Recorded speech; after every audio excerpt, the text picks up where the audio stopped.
smartest girl in the junior class. His mother doted on him, and his father, Poe's combination algebra teacher and baseball coach, let him pitch in nearly every game. And not just because they were related either. His father claimed Ian had talent. In fact, sometimes Ian daydreamed about pitching for the Orioles, but he knew he didn't have that much talent. He was a medium kind of guy, all in all. Even so, there were moments when he believed that someday, somehow, he was going to end up famous. Famous for what? He couldn't quite say, but he'd be walking up the back steps or something, and all at once, he would imagine a camera zooming in on him, filming his life story. He imagined the level, cultured voice of his biographer saying, "Ian climbed the steps. He opened the door. He entered the kitchen." "Have a good day, hon?"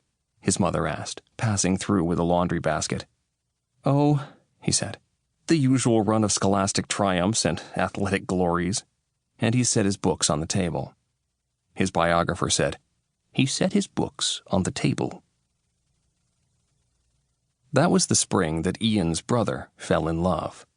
Up till then, Danny had had his share of girlfriends, various decorative Peggies or Debbies to hang upon his arm, but somehow nothing had come of them. He was always getting dumped, it seemed, or sadly disillusioned.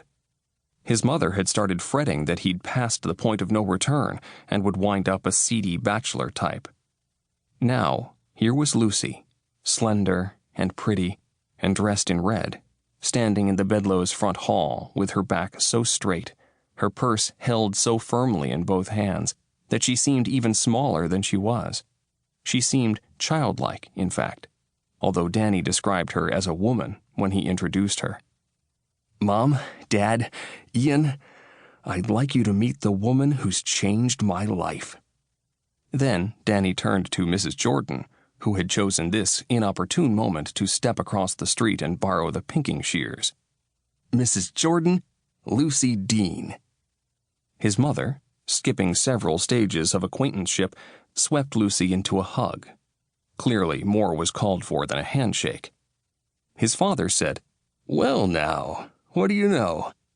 The dog gave Lucy's crotch a friendly sniff, while Mrs. Jordan, an older lady, the soul of tact, hastily murmured something or other and backed out the door.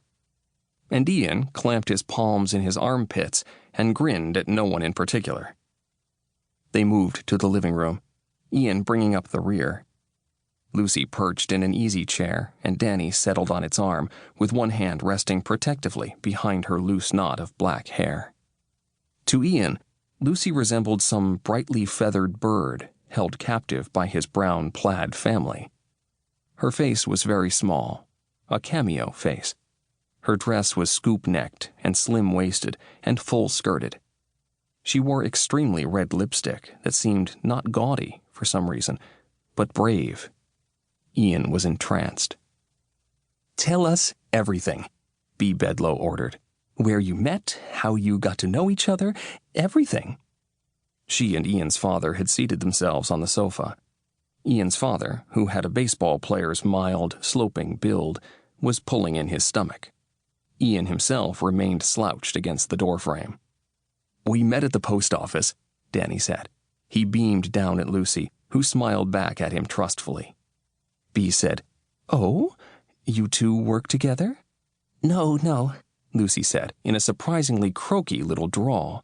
"I went in to mail a package, and Danny was the one who waited on me." Danny told them. "She was mailing a package to Cheyenne, Wyoming, by air. I told her it would cost $20.27. You could see it was more than she planned on." "I said, 2027? Great God Almighty!" Lucy squawked, startling everyone. "So I told her, it's cheaper by parcel post, you know. That would be $4.63. Let me think," she says, and moves on out of the way, gives up her place at the counter, stands a few feet down from me, frowning at the wall.